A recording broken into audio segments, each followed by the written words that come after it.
Greetings, and thank you for that introduction, and for all for joining me here this evening, and for anyone from the States, good morning.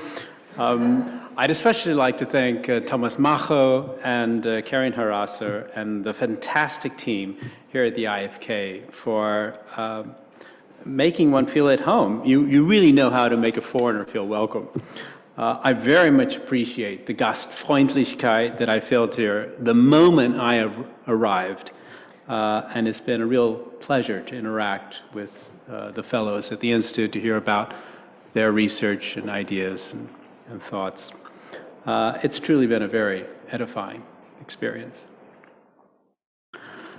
I came to this project through my earlier book, Schoenberg and Hollywood Modernism. Eisler plays an important role in 2 of the chapters from that book.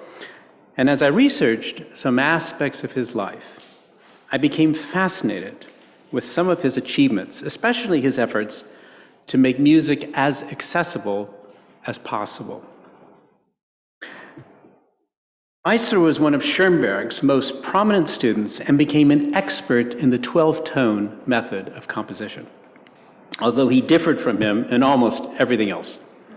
Schoenberg believed in what he called l'art pour l'art, art for the sake of art. And Eisler felt that music should be used to address social and political issues. The 2 actually came to a split over this conflict, which was only healed when they met up again in exile in Los Angeles. In researching these and other cultural figures, I became interested in the use of music to communicate trauma and human rights issues. In my book and elsewhere, I've talked about Schoenberg's A Survivor from Warsaw, and how Schoenberg stepped out of his usual role to address a central horror of his age, the Holocaust, or Shoah. In so doing, I came across Eisler's largest work by far, the Deutsche Sinfonie, which dealt with the Nazi concentration camps and much more. So I became intrigued as to why Eisler wrote this work, how it was received, and what it might mean for us today. My focus during my time here at the IFK has been to bring a cultural historian's eye to understanding this work in historical and cultural context. This approach forms part of sound studies, a subfield of cultural history that looks at music and other sounds to understand specific events, eras, or places. It is inherently interdisciplinary, and I have drawn on the work of both musicologists and historians. I believe that Eisler was trying to translate a complex musical language to a format more accessible to a popular audience. We composers, Eisler once stated, must demand the same realism from the listeners as they rightly demand of us. My argument here is that the Deutsche Sinfonie gave Eisler not only the means to communicate political ideas on a large scale, but to explore the trauma of the recent German past. And so my talk then will consist of these parts. I'll first talk some about Eisler's early career and the role of exile in that career, and then I'll turn to the work itself and the communication of trauma, and finally how this work has been received. Because Eisler's life and career are still relatively little known outside of musicological circles, I'd like to provide here some context for what follows. Eisler is frankly an enigmatic figure to research. Since near the end of his lifetime, there's been a growing body of work on his life and career, but it was very lopsided. It was mainly out of the German Democratic Republic, the DDR, where he lived, and then in the 1970s, to a very limited extent, we start seeing some works on Eisler appearing in the Federal Republic of Germany. Since the reunification of Germany in 1990, research on Eisler has grown substantially, mainly focusing on his songs, his short orchestral pieces, his plays with Bertolt Brecht, and film music. Scores and recordings of his music have become more available, especially with the founding of the International Hanns Eisler Society in Berlin and resuming work on the collected edition of his works, first begun by Thomas Phlepps, a West German scholar, and now continued with by Johannes Gall, who's been very helpful for my research. Strangely, a few scholars have researched the Deutsche Sinfonie, have not researched the Deutsche Sinfonie in any depth, with some notable exceptions, like musicologists Thomas Phlepps, Johannes Gall, Jürgen Scheperer, and no historian, as far as I can tell, has done so. Eisler did not make the work easy for the scholar, although he wrote many essays on various subjects and kept up a large correspondence with many people. He kept no diary that I'm aware of, except for a brief period as a young man, and he did not write much about himself. When he did, he occasionally got dates wrong or misremembered or simply kept silent on some aspects of his life. In other words, he's a tough nut to crack. What is certain is that exile played an enormous role in his life and career. After his service in World War I, he studied 5 years with Schoenberg in Vienna, rising to the top of his class. Schoenberg mentioned Eisler first, enlisting his best students from this period. The best of my pupils of 1919 to 23 are Hanns Eisler, Karl Rankel, Rudolf Kolosch, and Edward Steuermann, Schoenberg wrote. And here, in this picture, we see Schoenberg with Eisler. It's in Schoenberg's home in Brentwood around 1942. And we see some of Schoenberg's other students who are now officially exiles. This is Rudolf Kolosch, who had a trio that this fellow, Felix Kuhner, was also with. And there's Edward Steuermann, a foremost interpreter of Schoenberg's music and Eisler's music.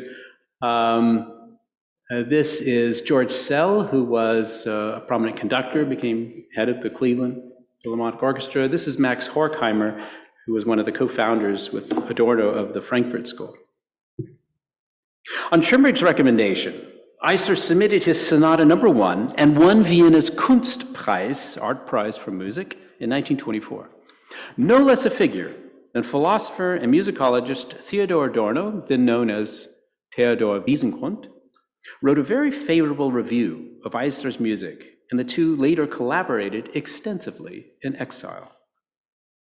Eisler left Vienna for Berlin the following year, where he began writing Kampflieder, songs of struggle, and these became enormously popular in Germany and were translated into multiple languages and really made Eisler's name in the international workers' movement.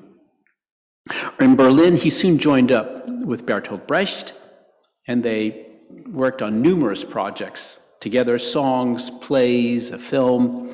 Brecht was to be his closest collaborator for the rest of his career. They worked on something like 30 projects together, major projects. Eisler and Brecht were among the most prominent figures on the list that the Nazis targeted when Adolf Hitler and the Nazi Party came to power in January of 1933. So both fled into exile. The experience of exile has received much attention by scholars, not least by among the exiles themselves. Adorno wrote that an exiled person is damaged, beschädigt, and one does well to acknowledge it to himself if he wishes to avoid being cruelly taught about it behind the tightly closed doors of his self-respect, unquote. Philosopher Hannah Arendt took a different position, arguing that exile can be almost heroic, asserting that refugees driven from country to country represent the vanguard of their peoples, unquote. Eisler probably would have agreed with both views, writing a friend that my situation is always near a complete breakdown. The faithful relative of German musicians, misery, followed me tenderly in exile. She sits on my table and refuses to leave my house. Eisler was, in fact, enormously productive in exile, writing over 50 instrumental works, songs, and film scores. Indeed, it is important to view the Deutsche Sinfonie as almost entirely a work of exile, written mainly between 1935 to 39, and then intermittently until 1947, and then a last movement was added in 1958. During what musicologist Abbe McKee calls his nomadic years, Eisler lived in London, in Paris, Moscow, New York, and Los Angeles, among other cities. He toured the United States in 1935, lecturing and performing his Kampflieder before thousands of people, and was invited to teach at the University in Exile at the New School for Social Research in New York. And there he began working on a Rockefeller Foundation grant with Adorno on film music. And with his second wife, Louise, who joined him in exile, they spent 5 months in Mexico at the National Conservatory of Music in Mexico City, where they interacted with composers, artists, muralists, and so on. The couple finally moved to Los Angeles in 1942, where Eisler wrote music for over a dozen films, 2 of which received Academy Award nominations. So it's really his film music, both in Europe and in the United States, that supported his work and that enabled him to do these more serious projects. In Los Angeles, he stayed the longest during his entire exile, working with Brecht on various projects. Brecht arrived first and then Eisler, until both were forced to leave the country in 1948 based on HUAC charges of communist activity, House Un-American Activities Committee. And they both settled in East Germany, the DDR. During this entire exile, Eisler brought his score of the Deutsche Sinfonie with him and worked on it off and on while being involved in many other projects, among them writing and publishing with Adorno a now classic text of film composition, composing for the films. Now I'll talk about the work itself and the communication of trauma before turning to the issue of reception and then make some concluding remarks. The Deutsche Sinfonie is a 12-tone choral symphony consisting of 11 movements for 4 soloists, 2 speakers, a mixed choir, and full orchestra. It lasts over an hour. One aspect that makes the symphony so unusual is that of its 11 movements, 8 are choral. They use texts. And this is a layout of the Deutsche Sinfonie. So we have most of the texts are by Brecht that he bases it on. So from the prelude, which is called Deutschland, then it moves on to concentration camps, and then through these 3 movements here are instrumental works, so they provide a kind of break between the choral movements. Although I'll be focusing here on the text ones, not on the orchestral works. You can also see where they were completed. Now, he worked on it steadily through exile, but completed in these different countries. The only exception is this one here, which he had written earlier and then added to this work later on, but that became movement 3. And then finally, after he moved back to East Germany, he added this final movement in 1958.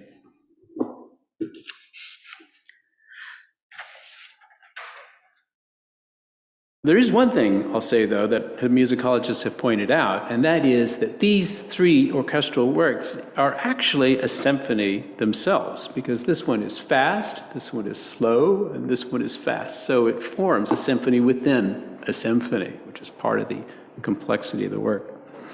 Eisler first developed the idea for such a symphony during his 1935 American tour, writing Brecht in March of that year. My trip through this very unusual country begins to take on splendid forms, großartige Formen, especially in regard to the political impact. I have succeeded for the first time in this country to approach the question of music in a new way, and the effect is hardly describable."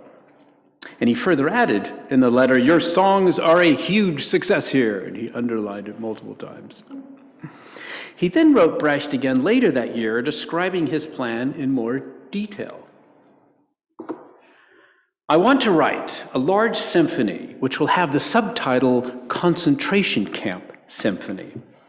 In some passages, a chorus will be used as well, although it is basically an orchestral work.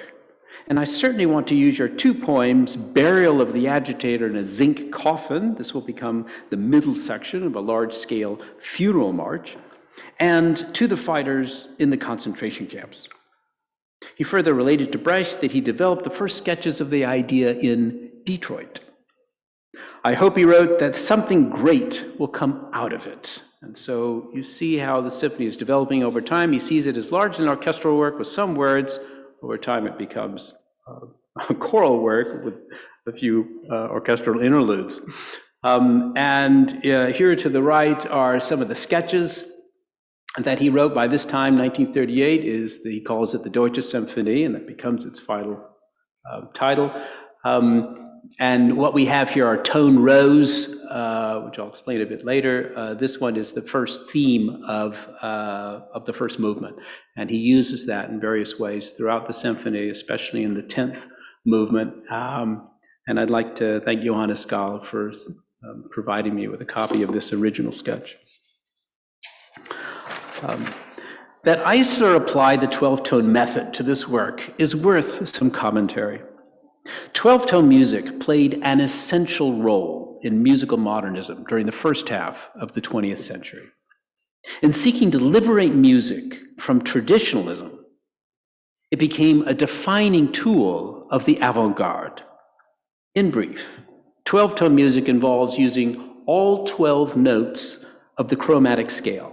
Theoretically, the composer chooses any order of these 12 notes, which is called a tone row or series, and then develops this tone row in a variety of ways. Inversion, backwards, what was called retrograde inversion, transposing it to different pitches, and so on.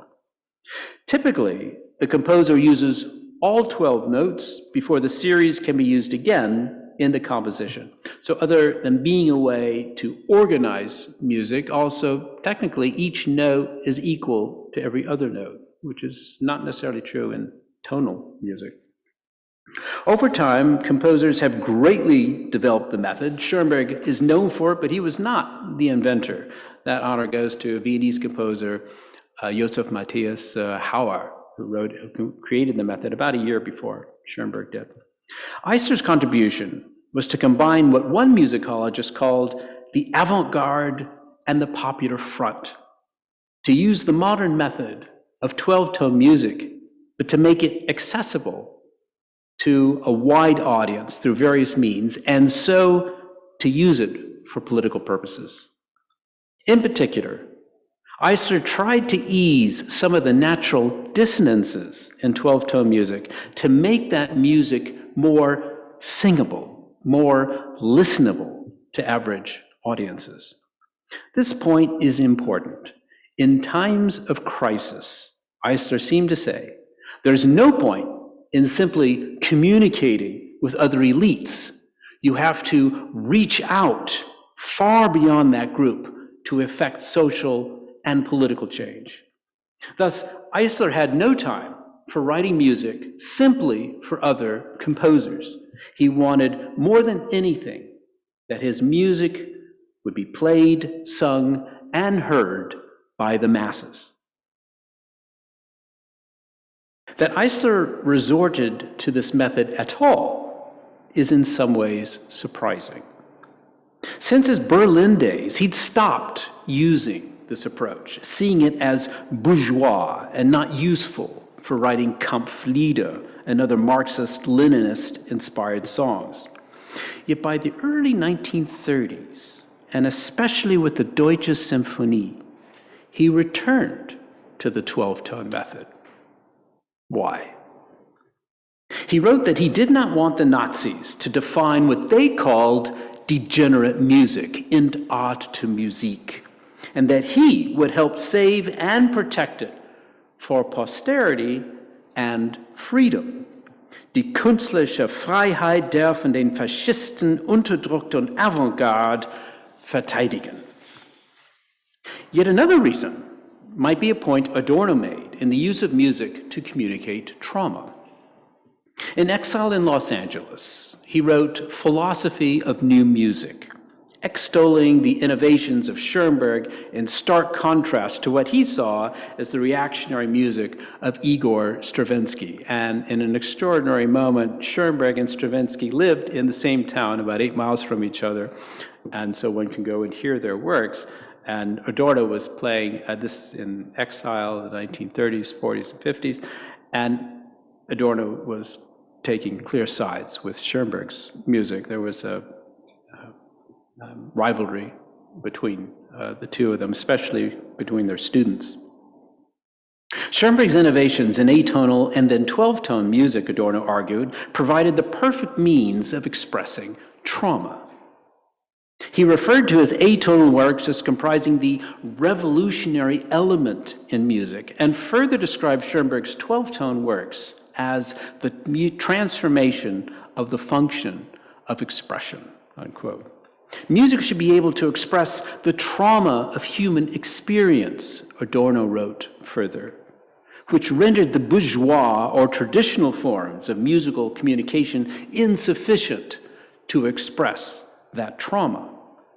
What radical music knows, Adorno stated, is the untransfigured suffering of men whose powerlessness has increased so much that it no longer permits semblance and play, unquote.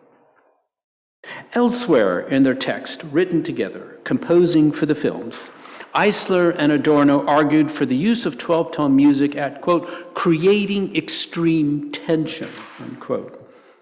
In scenes such as the anti-Nazi film that Eisler scored and for which Brecht co-wrote the screenplay called Hangmen Also Die, and that film had to do with the assassination of, by Czech resistance fighters of Reinhard Heydrich, who was one of the architects of the Holocaust. Thomas Mann also took up this idea of using 12-tone music to symbolize the trauma of Germany's decline into barbarism in his quintessential exile novel, Dr. Faustus, for which Adorno was a close counselor on the project, which I address in my book.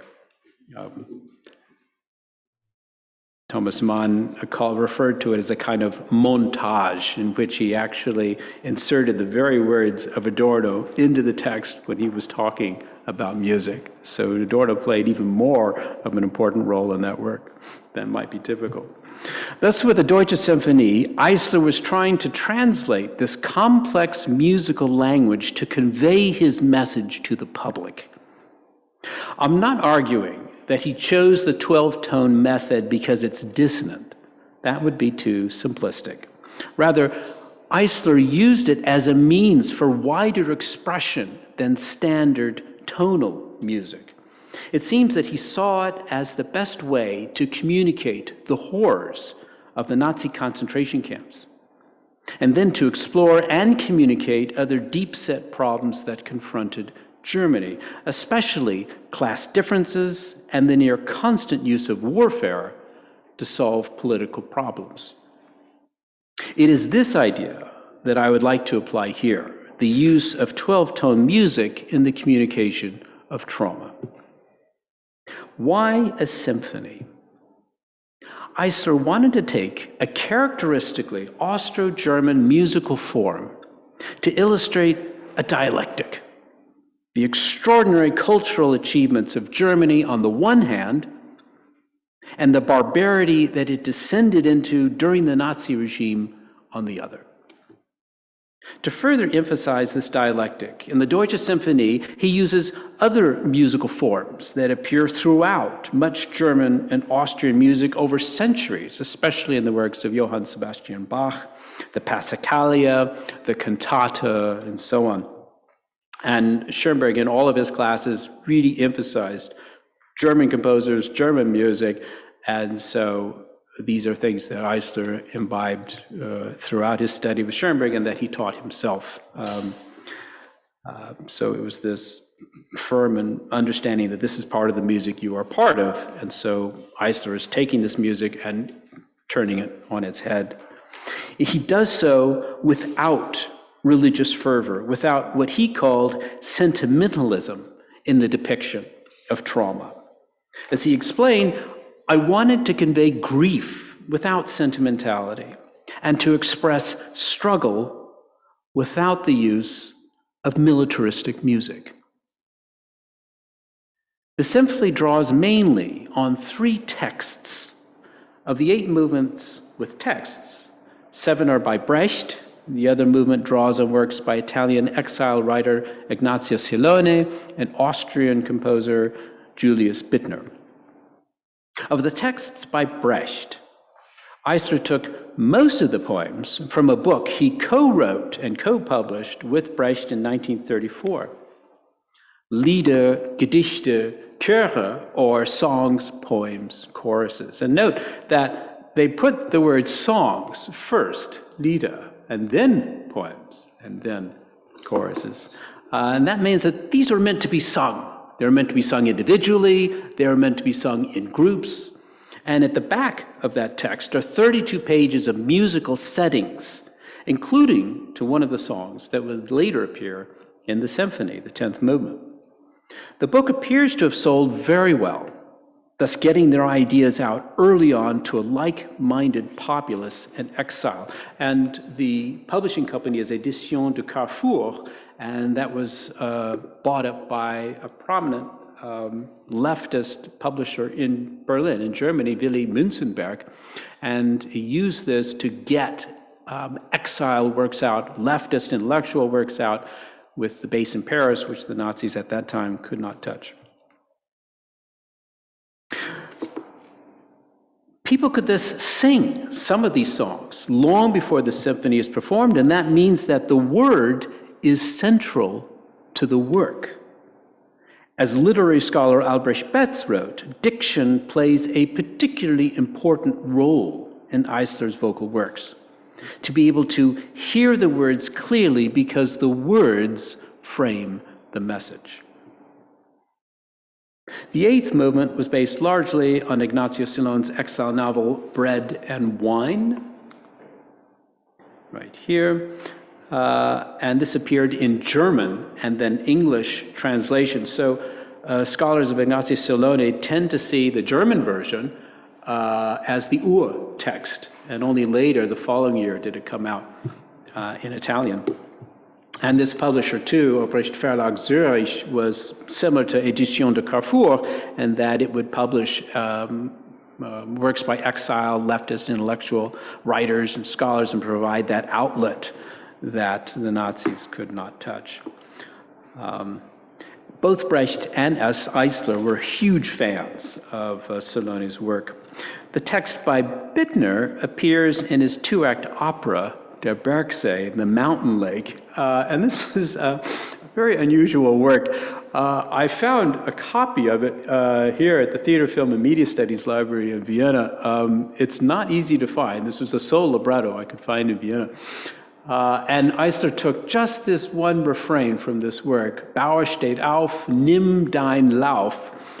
Bauer, farmer, rise up, follow your path, which he was very fond of. And so this particular movement is quite unusual compared to the others. Both texts are subversive in their own way. I won't be going into them in any detail here in this talk, but I'd be happy to talk about them in discussion. The work begins with a poem that Brecht and Eisler included in songs, poems, and choruses, and it's called Germany, Deutschland. A soprano begins with, O Germany, pale mother, O Deutschland, bleiche Mutter, how soiled you are with the blood of your best sons. Wie bist du besudelt mit dem Blut deiner besten Söhne. A chorus then repeats these lines. Here, Brecht addresses Germany not as the fatherland, Vaterland, which was so common, especially during the Nazi period, but as a mother who is suffering. By best sons, he means those who resisted Nazi brutality and died for it. The movement begins with a tone row that Eisler develops in different variations and later interconnects with tone rows in several other movements. It then rises to a climax while integrating the tunes of two songs popular in the workers' movement, the Internationale and Unsterbliche Opfer, Immortal Victims. Thus, music as resistance.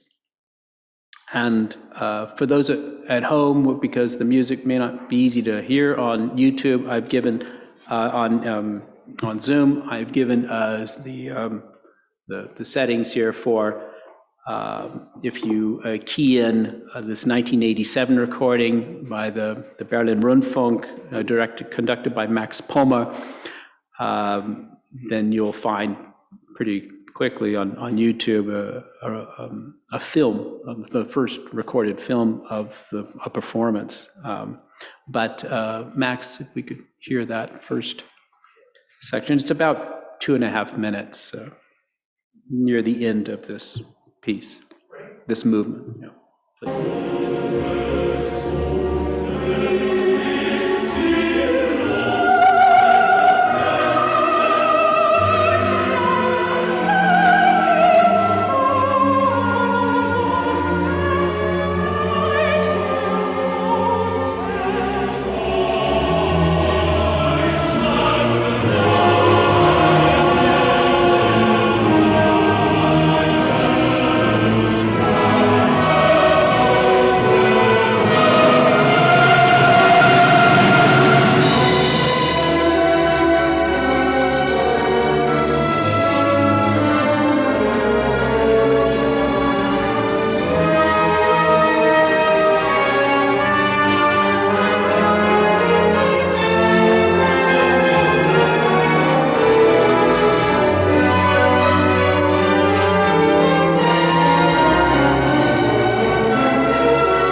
To look a bit more closely at what Eisler and Brecht were trying to achieve, I'd like to focus on 3 movements in particular.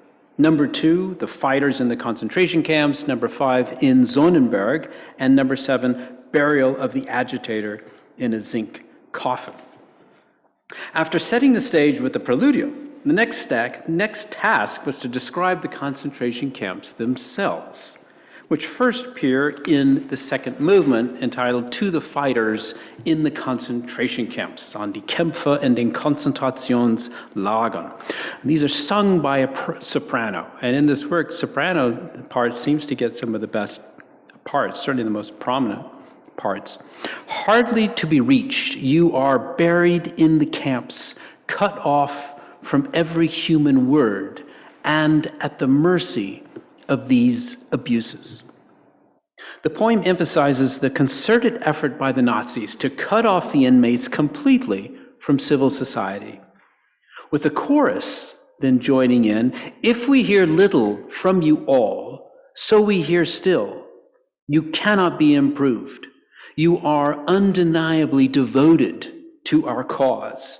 Undeniable of this, that in Germany there are still two types of people, exploiters and exploited, and that only the class struggle can free the crowds of people from their misery in the cities and in the countryside." Further in the poem, Brecht emphasizes that although the inmates have disappeared, verschwunden, they are not forgotten. Indeed, as the music rises to a crescendo, the soprano rings out that these prisoners are the true leaders of Germany, die wahren Führer Deutschlands. Through Brecht's words and Eisler's music, the atrocities in the concentration camps would not only not be forgotten, they would be vehemently attacked. Music as resistance. Through musical means, Brecht and Eisler were thus giving testimony to some of the earliest atrocities perpetrated by an increasingly lawless regime. Or consider the fifth movement in Sonnenberg. In typically Brechtian sparse prose, he condemns one of the earliest German concentration camps, that of Sonnenberg in northeast Germany.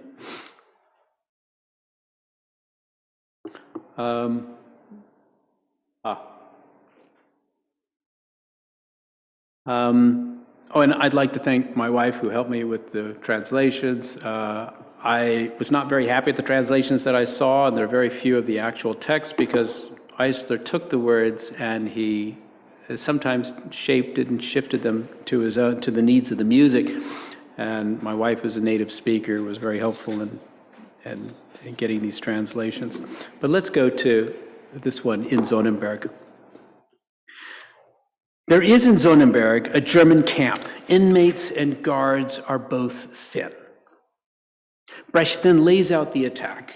They also show their weapons, clubs, and pistols. With these, they go out into the night to pick up the hungry ones. The music reflects the violence taking place in the camps. In describing Sonnenberg, music critic Mishna Donat refers to a violent motif of its opening bar, which immediately sets the stage for envisioning the camps and the abuse of prisoners. Those on the outside did not necessarily know what was going on inside the camps.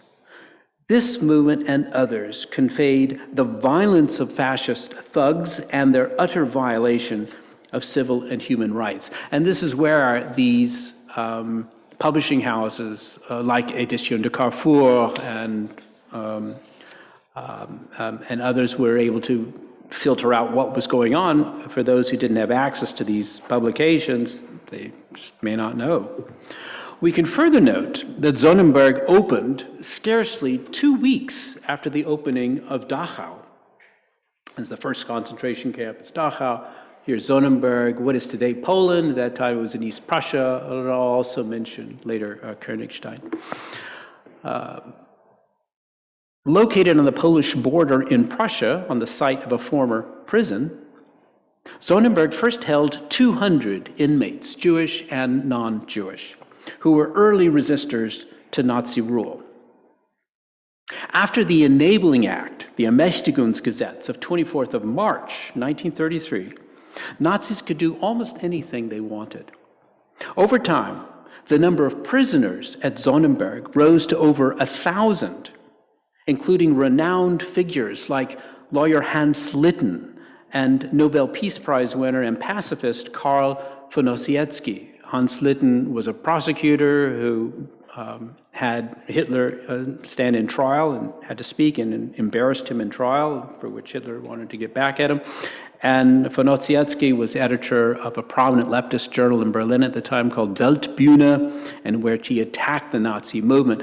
So as soon as the Ermächtigungsgesetz, the Enabling Act, after the part out of the movement after the burning of the Reichstag, the 27th of February, and then it progressed towards the Enabling Act. As soon as that happened, they were rounded up and thrown into concentration camps, in this case, Sonnenberg. Both of them and countless others were beaten, starved, and tortured. Eventually, Lytton committed suicide over his torture. Through this and other movements of the symphony, therefore, Eisler and Brecht were testifying to the atrocities that took place at Sonnenberg and other camps in utter violation of people's rights, and communicating these crimes in the most direct way they knew how, through verse set to music. But how to get the word out? Eisler submitted these two movements to a competition by the International Society for Contemporary Music in Paris, the ISCM, in 1936, and he won.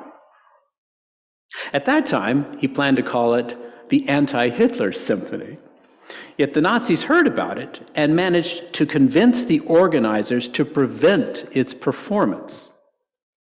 As a compromise, the organizers offered to substitute a saxophone part in the place of the lyrics, and Eisler refused. But it shows the power of the word and the fear that Brecht's texts caused the Nazi regime, and therefore the organizers of the festival. Through this combination of text and music, Eisler and Brecht were resisting, saying no to tyranny.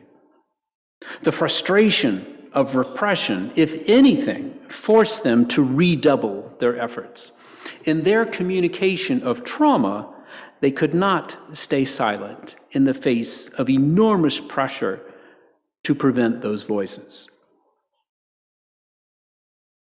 The violence of the Third Reich becomes even more clear in the seventh movement of the symphony, where Brecht takes us out of the camps to consider one result from those camps: the murder and even dismemberment of inmates.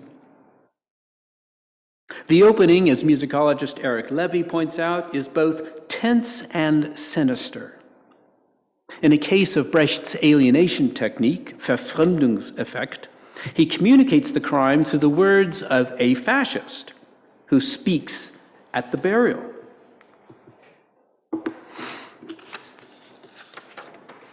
Here in this zinc coffin lies a dead man, or his legs and his head, or still less of him, because he was an agitator. Bury him. He has been recognized as the source of evil. Another person, in the voice of a soprano, then explains why this person ended up this way. That one in the zinc coffin poisoned your minds in many ways: to eat one's fill, and to have a roof over one's head, and to feed the children, and to hold out for the last penny, and for solidarity with all of the oppressed. These were demands that socialists and communists had been making for many years, and which, incidentally, would become key rights in Article 25 of the Universal Declaration of Rights. Yet they clashed directly with Nazi ideology, hence the danger that such ideas posed. The perpetrator of such ideas thus became an agitator, a troublemaker. Brecht emphasizes the word zinc coffin in the title because in the first several years of their rule, the Nazis often put the remains of those they murdered in a sealed zinc coffin and sent it to family members. One well-publicized example was Fritz Gumpert, the father of 5 children, and a communist who circulated anti-Hitler leaflets in March of 1933. He was imprisoned in the Königstein concentration camp, which is in Saxony, and beaten to death so badly that his entrails spilled out. The Nazis sent his body home in a sealed zinc coffin with orders that the family not open it. But they did, and a witness took photographs, and an account of the murder appeared in several publications at the time. Keep in mind that, like Sonnenberg, these crimes took place in the very early days of the Nazi regime, at the very beginning of the Holocaust. The movement ends with increasing use of musical dissonance to reflect trauma, with the entire choir then shouting out that he should from now on until eternity end in the zinc coffin like this one here, as an agitator, and be buried.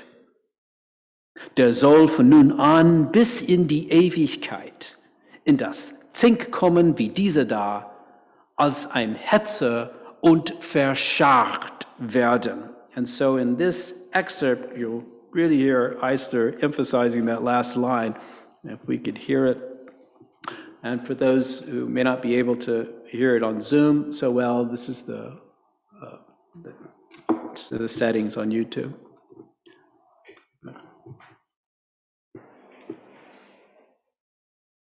Wer da in den Zink hat euch so viel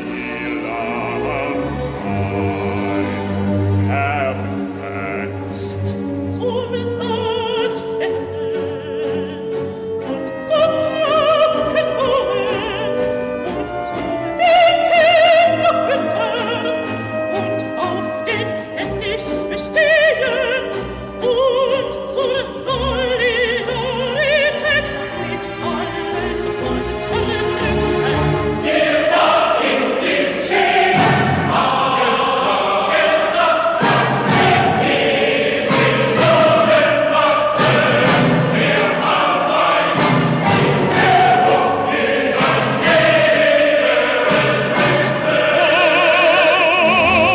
Vorher wird es nicht besser für euch.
The fact that it is the choir singing rather than a baritone or soprano suggests that Eisler is pointing to the community that tolerates or even supports such abuses and wants to see the victim disappear, to be buried, verscharrt. And that is perhaps an even more horrifying concept in the idea of trauma. It's very easy to point at those, the bad Nazis who are committing these crimes, if it is also the community that is tacitly supporting and upholding those crimes by simply repeating what the Nazis have said. That, in this view, is perhaps even more horrifying. As with to the fighters in the concentration camps and in Sonnenberg, who is going to tell this story? In a 1935 essay, Writing the Truth, 5 Difficulties, Brecht exhorted his fellow writers to tell the truth about terrible conditions. The writer, quote, ought not to cringe before the powerful, nor betray the weak, he wrote, in which a world in which one great civilized nation after the other falls into barbarism, unquote.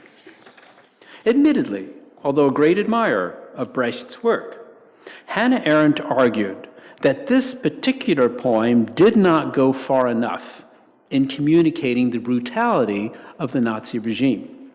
In suggesting that the man was killed simply for wanting to eat your fill, have a roof over your head, and feed your children, Brecht missed an opportunity, in Arendt's view, to portray more realistically that violence. Arendt associated poetry with truth-telling, or what political scientist Patchen Markel calls a disruptive faithfulness to factual reality. True, he notes that the victim's legs and his head, or still less of him, are being buried. But Brecht doesn't describe how the dead man almost certainly died through beating and torture. That, Arendt wrote, contradicts Brecht's own argument about telling the truth about terrible conditions. In his own way, he does, but not as openly or as directly as Arendt would have liked. I'll take Arendt's criticism one step further. The Deutsche Sinfonie never mentions the Jews. Nowhere in this work is any specific reference to Jewish suffering implicit, despite the increasing persecution of Jews, the Nuremberg race laws, and so on taking place while Eisler is writing this symphony. Indeed, Brecht appears to go out of his way to avoid almost any mention of the Jews in his 1930s poems against Hitler Germany.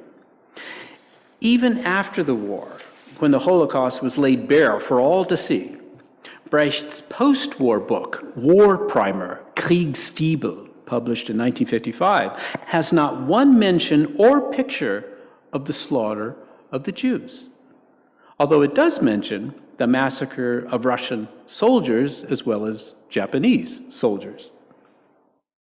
A poem from that text forms the last movement of the Deutsche Sinfonie, Seht unsere Söhne, look at our sons. Eisler strangely continued this tacit silence despite being part Jewish. His father was Jewish, his mother was Christian. Yet like his 2 siblings, Eisler appears to have had little interest in religion, declaring himself an agnostic, although this should hardly have kept him from referencing Jewish suffering, since the destruction of European Jewry, as we well know now, became the main focus of the Nazi government. Avoiding any mention of this suffering arguably lessens the impact of this work, since, after all, the primary goal was to communicate Nazi atrocities to the outside world. This point, in turn, leads to the intense historical debate about whether or not the Holocaust can be portrayed, which I'll only allude to here. As such, scholars as Saul Friedlander, Norbert Frey, Hayden White, and others have argued that path can be fraught with difficulty. Not reflecting on Jewish annihilation is precisely a problem with such portrayals, misrepresenting or simply ignoring key aspects of the Shoah and thus giving a false impression of what occurred. Eisler clearly thought he could portray the Holocaust on his own terms, and Brecht as well, perhaps, and indeed later wrote the score to Alan Resnais' classic Holocaust film, Nuit et Brouillard, Night and Fog, which appeared in 1955. But we do not get that direct presentation of Jewish suffering. Of the remaining movements with texts, Eisler and Brecht decided to take their idea further and look at what they saw as the very roots of fascism, militarism, and capitalism. And in this, they had a point. Many German industrialists and bankers supported Hitler, fearing communism more than any other single movement. And as we now know, so did bankers and industrialists from other Western countries, at least up until World War II, and sometimes even into the war. To illustrate this link, Eisler and Brecht highlighted two traditional groups that were central to Marxist-Leninist ideology: peasants and workers. In the interest of time, I will address these two movements only a little bit during discussion of reception, but I'd be happy to do so during discussion. What unites all of these movements is that each one brings up human rights issues: the torture and murder of inmates, the fierce repression of dissent, the starving, abuse, and exploitation of the lower classes, whether farmers or workers. All of these themes appear in this symphony. It is not happenstance, and it is not coincidental. Civil and human rights had been enshrined in the Weimar Constitution of 1919. Arguably, despite its faults, one of the most radical constitutions of its era. Consider some of these. All Germans are equal before the law, and men and women have the same fundamental civil rights and duties in Article 109. Personal liberty is inviolable in Article 114. All inhabitants of the Reich enjoy full religious freedom and freedom of conscience in Article 135. And the right of private property is guaranteed by the Constitution in Article 153. Of course, Article 48 gave the president the power to temporarily suppress these rights, which Hitler used in becoming chancellor and then president after the death of von Hindenburg, and finally asserting dictatorial rule. Yet the point is that these were truly radical rights for the era, and all adults, male and female citizens of Weimar Germany, in theory, had these rights. Keep in mind that the Nazis never actually rescinded the Weimar Constitution, which remained in place during the entire Third Reich. They just chose to ignore it. As people under Nazi Germany gradually lost these rights, who would tell that story? And if these kinds of rights are lost in any society, how will that story be told? This brings us to the issue of reception, a theme that has particularly intrigued me throughout this project. To research it, I visited the Hanns Eisler archive at the Academy der Künste, the Academy of the Arts in Berlin, in early November to get some answers. I was not disappointed. In considering how this work was received, we can begin by stating that it was certainly a long time coming. The world has changed a lot from the time that it was created to the time it was actually performed. Eisler had to wait over 20 years since beginning the piece, and over 10 years after his move to East Germany, to hear his foremost work premiered on the 24th of April, 1959. Here I found the original program in the archives, and it was put on by the Dresden Staatskapelle in Berlin. Walter Goer was the conductor. He was a German exile conductor, moved to England. And Irmgard Arnold was one of the foremost interpreters of Eisler's music. And it was an all-star cast, all-star orchestra and choir. But why it took so long for this work to be performed is difficult to explain. In exile, he was never able to bring together all the soloists, chorus, and musicians to perform it, since the cost was considerable and it involves a particularly German subject. In East Germany, the official attitude to 12-tone music was that it was a bourgeois development, that it was formalist. and that had little or no place in the realm of socialist realism. To illustrate the needs of farmers and workers, great, but why do so with non-tonal music? Perhaps in response, Eisler added the 11th movement, the epilogue, which is the only one in a recognizable key. Another problem, ironically, lay in the 8th movement, the peasant cantata, the Bauern cantata. The subject was perfectly in line with Marxist-Leninist ideology, the exploitation of the underclass, so it should have posed no problem. Yet Eisler drew heavily on the book Bread and Wine, Brot und Wein by Ignazio Silone, whom the Soviet Union still viewed as a non-person because of his attack on Stalinist totalitarianism in 1937. So in the premiere, Silone's name disappeared from the program. No one knew, except Eisler, who created that part of the movement. And this turns up that you read in the reviews of the performance. The fact is that by 1959, Eisler's greatest work could no longer be ignored. He was by far East Germany's most famous composer. He'd composed the national anthem, Auferstanden aus Ruinen, risen from ruins, which remained the national anthem until reunification in 1990. He was professor at the German Hochschule für Musik in Berlin, which now carries his name, and he was a fellow of the German Academy of Arts, along with years with Brecht. And this was taken in 1950 at the preparatory meeting of the Academy of Arts.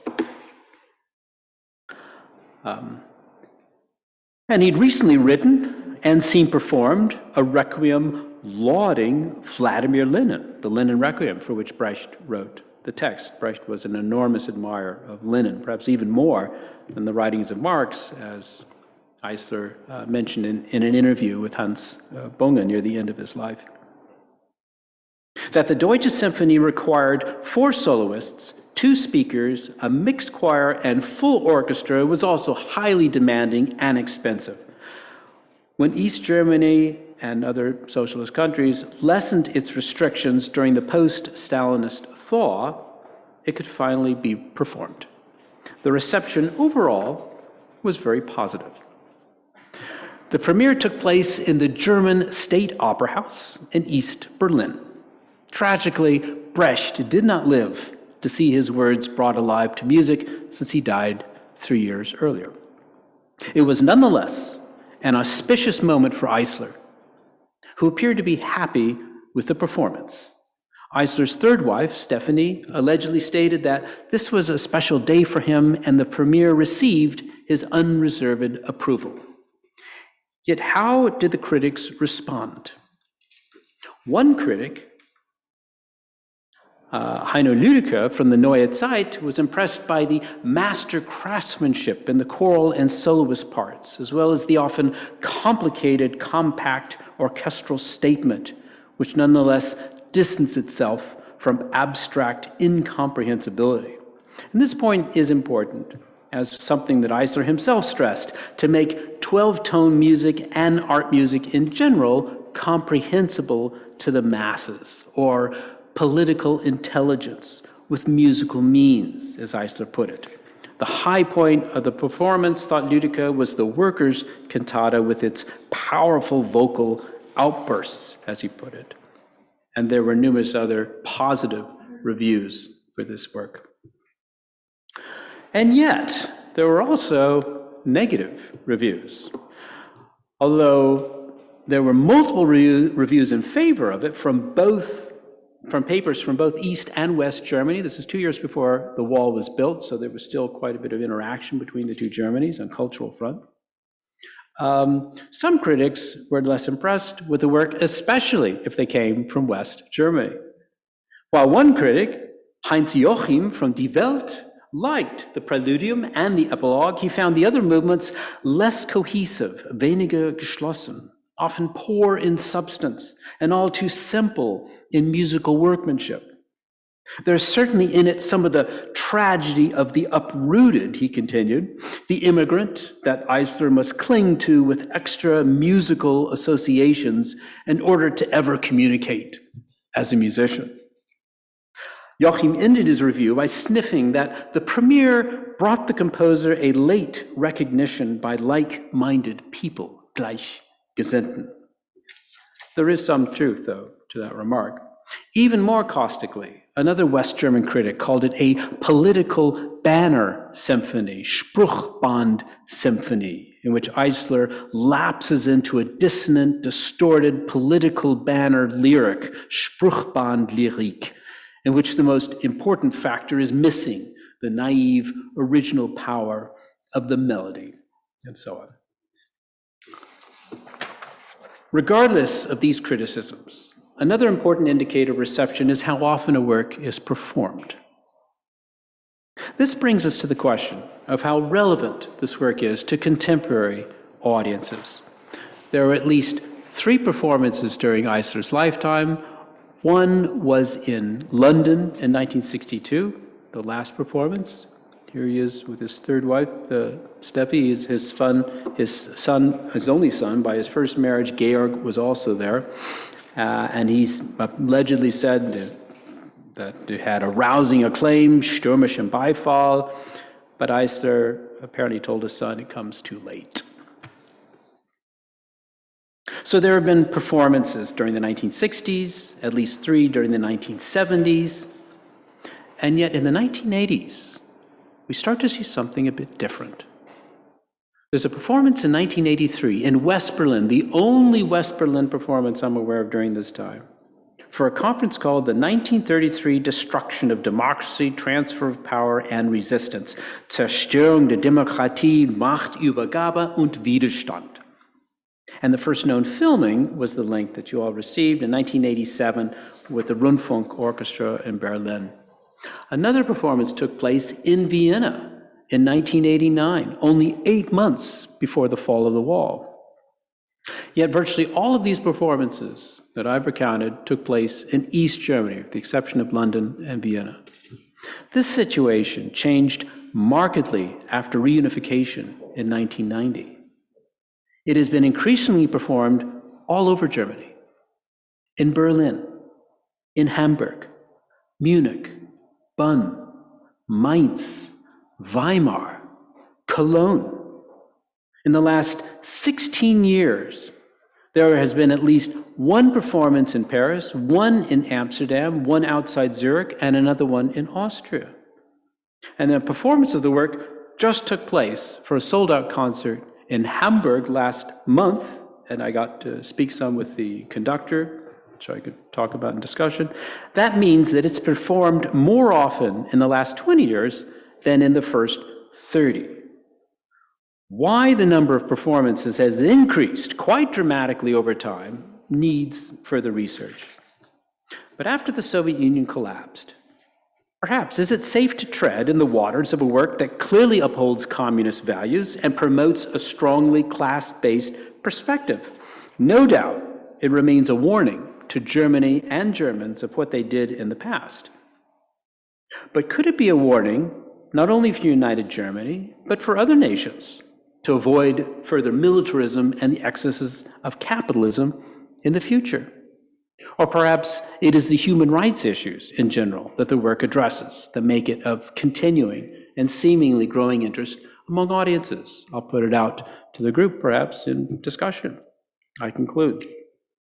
Eisler and Brecht set out to communicate through music and text the horrors of the Nazi regime. They began by pointing to the concentration camps before broadening it to condemn both militarism and the debilitating effects of capitalism. Eisler wanted this work to be heard, so he integrated 12-tone music with text in ways that could be accessible to as broad a public as possible. In addressing in visceral form such universal issues as gross violations of human rights and the terrible cost of class warfare and exploitation, It serves as a collage of experience in its depiction of atrocities, as well as the efforts by groups to resist brutal authority and dictatorial rule. In exile, Eisler and Brecht thus use their musical and literary skills, respectively, to communicate to audiences the staggering inhumanity that fascism, totalitarianism, and militarism caused. Thank you.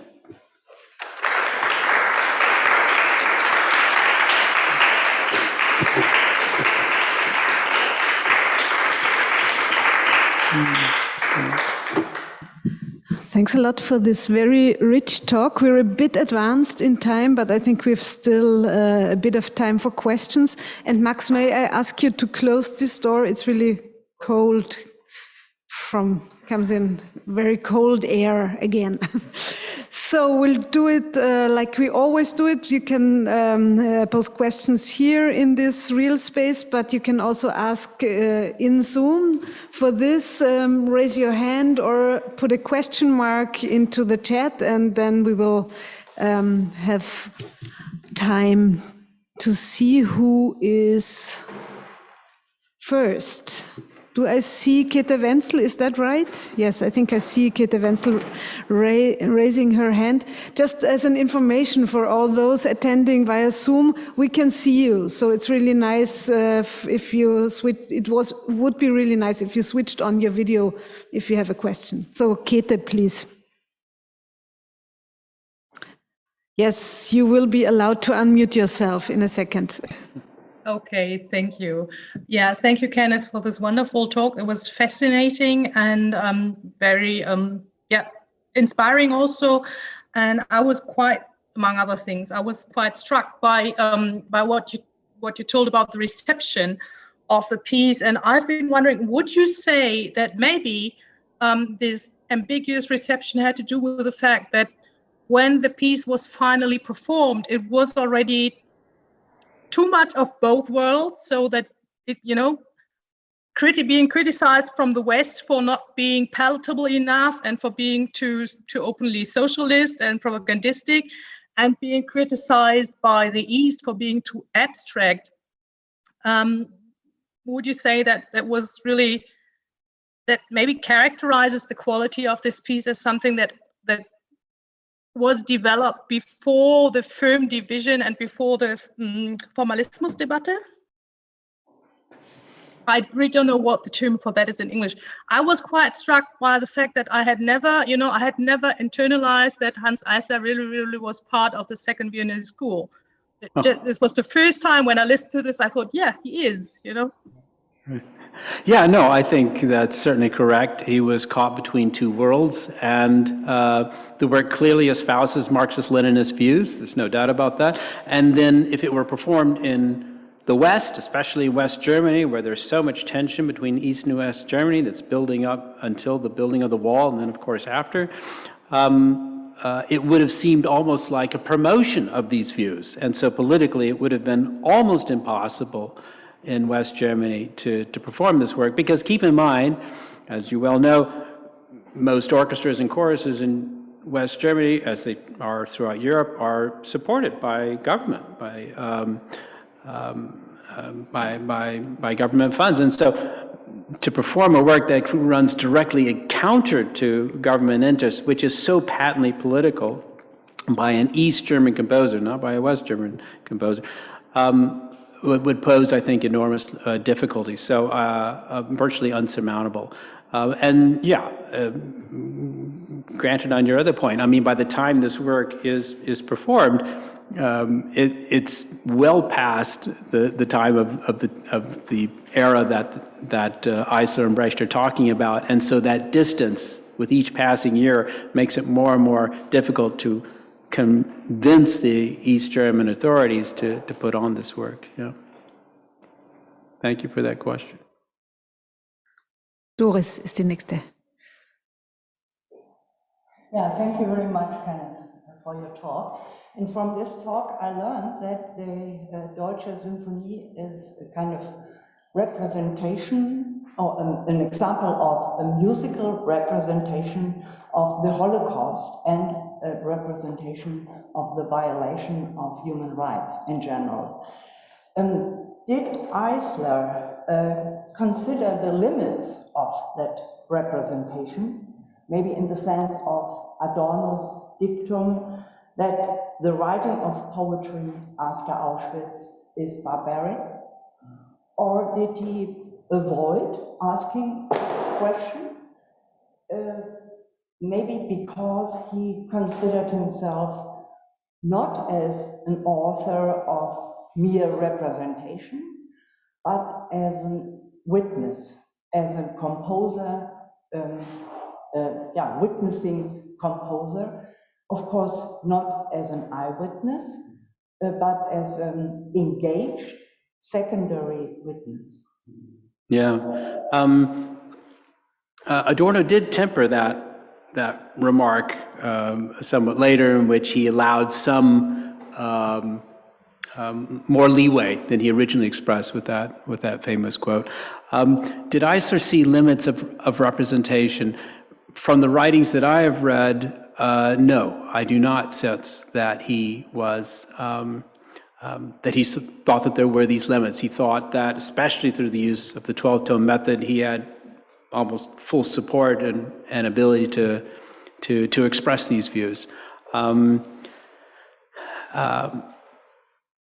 As I mentioned, he was the score for the film by Alan Resnais of A Night in Fog, and so in this, he felt that he was perfectly at liberty to show these. And yes, it is problematic. I mean, he is showing the early stages of the Holocaust. By this time, he's not showing the final solution or whatever, but we see what's leading up to that.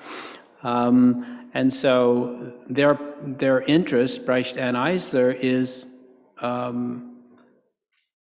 what's really happening to their friends, to their colleagues, fellow socialists and communists. These are the ones who are first disappearing and being killed, whether they're Jewish or non-Jewish.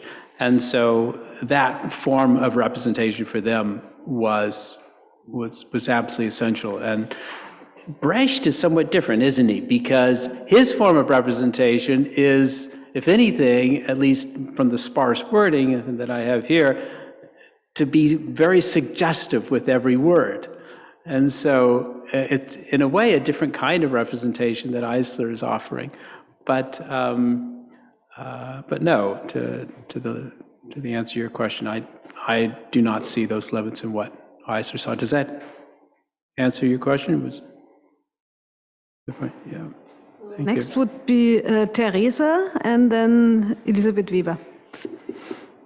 Thank you, Kenneth, for this wonderful talk. I really enjoyed it. My question regards Eisler's identification with religion or socialism.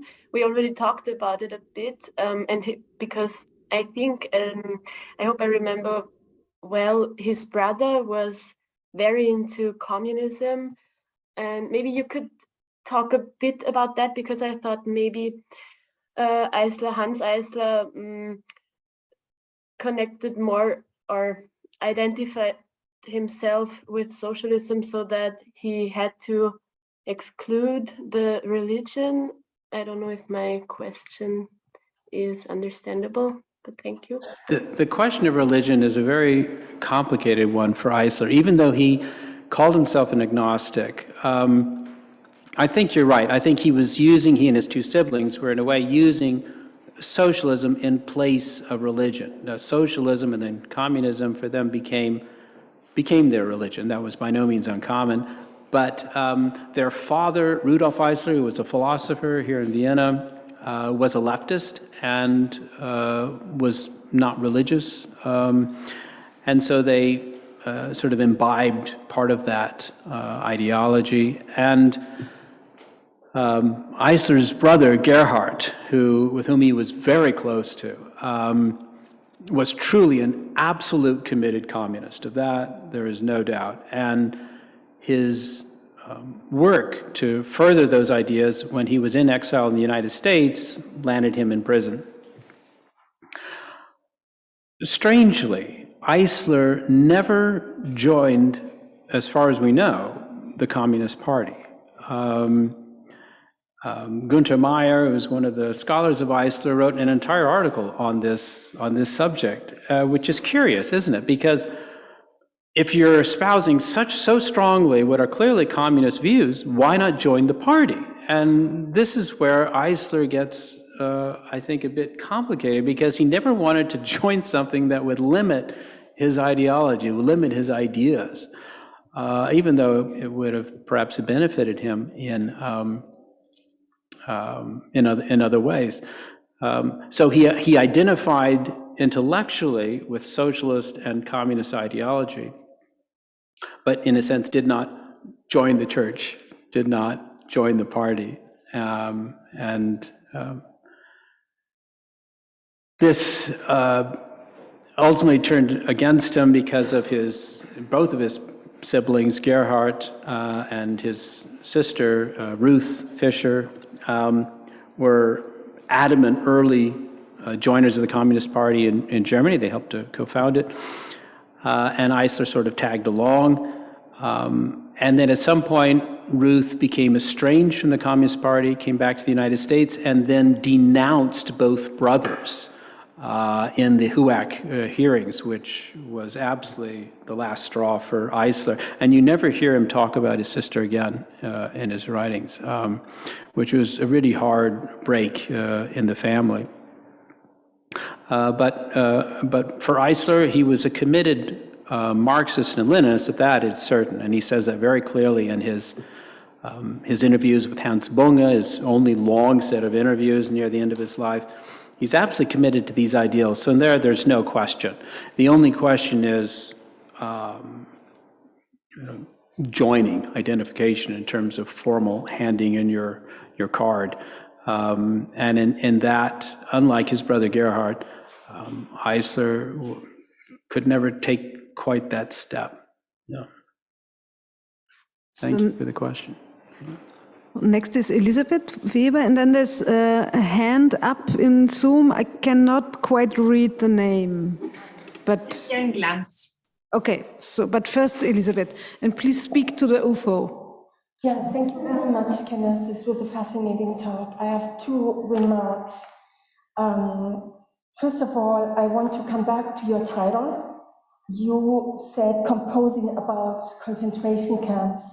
You did not write composing about death camps.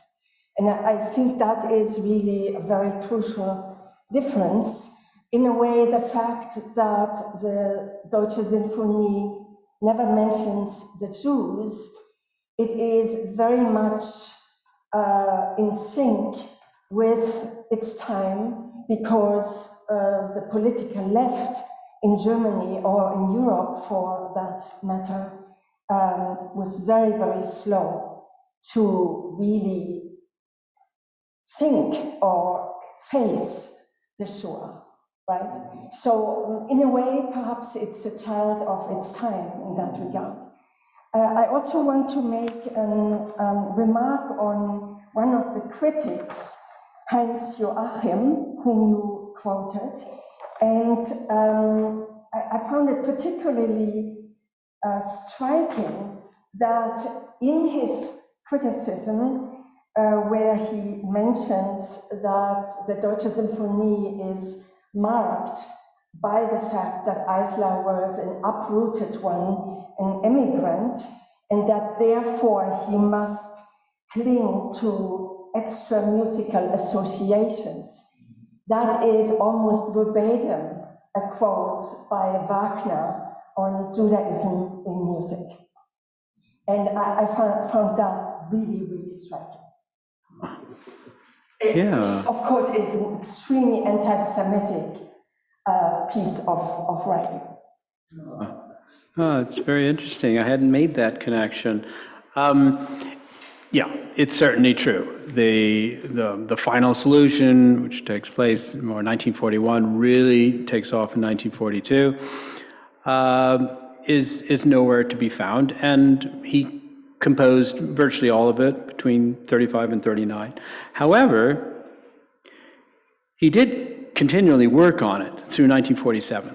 And by that time, it was patently clear what had happened, right? All the stories had come out, Nuremberg trials and so on. So okay, maybe we're being a little unfair, but that he doesn't at least go back into it somewhere and address it. And then for me, most unforgivable in this question is the final movement. So here's Brecht again, as I mentioned in the War Primer. Where is it? It's nowhere, right? That, I think, is unforgivable. I mean, why not even have a picture? There were so many of them. And so Eisler could have taken that opportunity to place in a final movement to address that, but he didn't. And you're absolutely right. The political left was very slow to address the Shoah, even though it's clear people were dying by violent means already in March of 1933. So well before how many people see the beginning of the Holocaust, some later with the perhaps with the Kristallnacht or something, but people were dying well before that, and targeting Jews as well as non-Jews. And so, yeah, I think Brecht is imbibing that, right? Just sort of ignore what's happening and channels it into his poetry. Hans Joachim of the Eisler Brut, I mean, it's a pretty harsh a review. And yeah, I hadn't thought in terms of the Wagner quote about that it could also be viewed as a directly anti-Semitic comment. And what's interesting about that is that Eisler never identified as a Jew. And I'm still trying to piece together, after the war, did he approach some aspects of Judaism that he felt comfortable with? And the reason I say that is because he did score this film, Night and Fog, which is a pretty classic Holocaust documentary film. And we have a picture of him visiting the gravesite of Rabbi Löw in Prague, a prominent rabbi.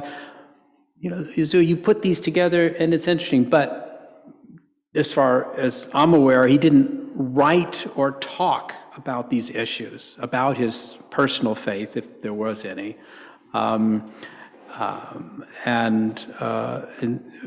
it could very well be that others simply assumed that he was Jewish, or that, and hence this sort of quote. But I'll definitely take note of that. Thank you. Yeah. So I would suggest, as we're running out of time, to have a last question by Christian Glanz. And Thierry, can you save your question for tomorrow's fellow meeting? Would that be possible? Because we're already at the end. Mr. Glanz, may I ask you to ask your question? If possible, brief. Yes, okay, I will try. Hello, Kenneth, thank you for your paper. Glad to see you all, at least virtually. Yes, Christian Glanz is one of the scholars I've been collaborating with here, has been wonderfully helpful, and wrote a very helpful book on Eisler. Sorry, go ahead. Thank you. I just wanted to give a few suggestions for the time when Eisler wrote the biggest part of the symphony. You already have mentioned it. My suggestion is we also should take a look on the situation of Eisler as an leftist author in the 30s in respect to the discussions. It was already mentioned shortly. I mean the discussions about expressionism within the exile which took place in Moscow in the publication Das Wort. And there Eisler, together with Brecht and Bloch, they had a very strong front against Lukács and against a very narrow understanding of culture within social realism.